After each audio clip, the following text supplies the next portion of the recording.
Malik Nabers has a lot of supporters around the league, and many have him as the top wide receiver. There are a lot of elite traits to work with, and he mostly just needs to refine his release and hand catching. There are enough glimpses of improvement on his weaknesses throughout the year to say that he can significantly improve at the next level. How can someone not like his elite movement skills and yards after the catch ability? With all the positives come several negatives, and that come down to number 2 for me. These will show up when you watch all 22 film and not just the targets or highlights for him. There are concerns about his effort when the play does not directly involve him and his contested catch ability. Let us start with the positives, as there are quite a lot. The movement skills pop out on film immediately.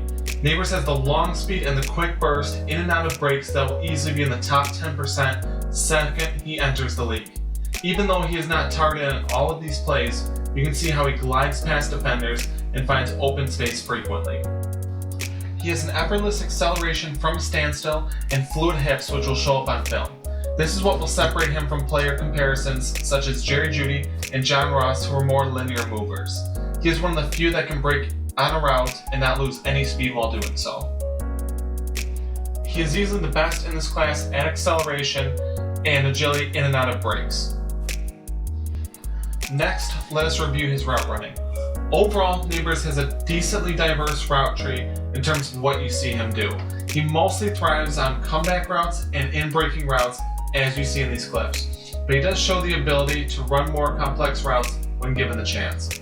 The boundary receptions are not frequently seen, especially when you compare him to Marvin Harrison Jr., but he does show enough body control to get better at the next level at this.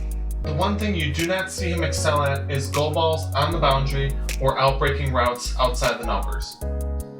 He is also a smart player that is easily able to sit down in zone coverage and find the open space. For the next positive, the yards after the catch are a definite strength of his, and clearly outclasses Odunze or Harrison. Nabers is fearless with the ball in his hands and has a knack for making people miss with agility compared to trying to run them over. He does have a surprising amount of power and is harder to tackle than many give him credit for. The ability to quickly accelerate away from defensive backs is where the danger starts. He does have solid ball carrier vision also. As you can see in a lot of these clips, if he is given open space, he will run away from everyone in his vicinity. The next part to review is catch and traffic. Now, the catch and traffic is good, but not great overall. There's plenty of film with him catching it with someone on his back, but he is not good at retaining it if he is hit immediately with the ball in his hands. When he is able to body catch it, he will catch and traffic well. Now it is time to discuss the negatives. Life was made easier for him compared to his teammate Brian Thomas. Nabers was schemed up a ton of free releases or was commonly put in motion to ensure no one could contact him at the line.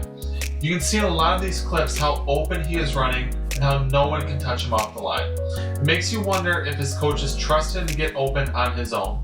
Also, a large majority of his yardage and touchdowns were from the slot this year, where he is facing off against safeties and worse cornerbacks. Now I'll pull up a chart so you can compare him to his peers. You can see from the picture his yards per route run and total yards are heavily dependent on him being in the slot. Only about a third of his yards and 2 out of his 14 touchdowns came from the outside. The next weakness is playing through contact when the ball is in the air. He does have a strong set of legs and is well built, but defenders can easily throw him off his route with strong contact. He does not have the strongest hands when he is contested and relies on body catching. Another negative is that he does not attack the ball in the air well unless it comes straight to him. You can see in these clips he is easily moved by defenders and cannot fight towards the ball well. It is unclear after watching if it is more of an effort issue or a strength issue. If you watch him with the ball in his hands, he should be strong enough not to be pushed off his routes. The next set of clips, you can see how defenders can easily erase him by moving him towards the sideline. He lacks play strength when running his routes and can somewhat easily be redirected in ways I did not see with other receivers in this class. He does not have a slight build, but may need to become stronger or limit his route tree for now. It was especially prevalent against future NFL cornerbacks, such as the Alabama game. In this clip against Alabama, you can see he is forced out of bounds towards the boundary. Now, some of these clips are almost a red flag. You can see the level of disinterest when he is not directly involved in a play. Some of these targets he quits on instead of fighting for the ball. The most surprising was a set of what looked like flopping when he can't reach the ball. He entirely takes himself out of the play. Now here are the clips of flopping where he could easily have a chance at some of these balls. Odunze or Harrison would be fighting for these balls, and Nabers instead just chooses to lay down, or entirely throw himself out of the play. The general effort seen here is not good either. There are a lot of plays where he intentionally takes himself out of the play, like this one. He is at the Alabama sideline during an active play. His blocking for everyone else is pretty poor also, especially for Jaden Daniels. I did not see anything remotely close to this with any other receiver I watched. You can pause to read the profile, or it is up on the Twitter page. Overall, he is an excellent prospect with so many elite traits. He will need to go to the right situation where a coach can put a fire under his butt to reach his full potential. There were a surprising amount of plays he took off entirely or did not help out his teammates in terms of blocking. Despite some yellow flags, there's a much greater chance he excels and becomes a top 10 receiver if he puts it together.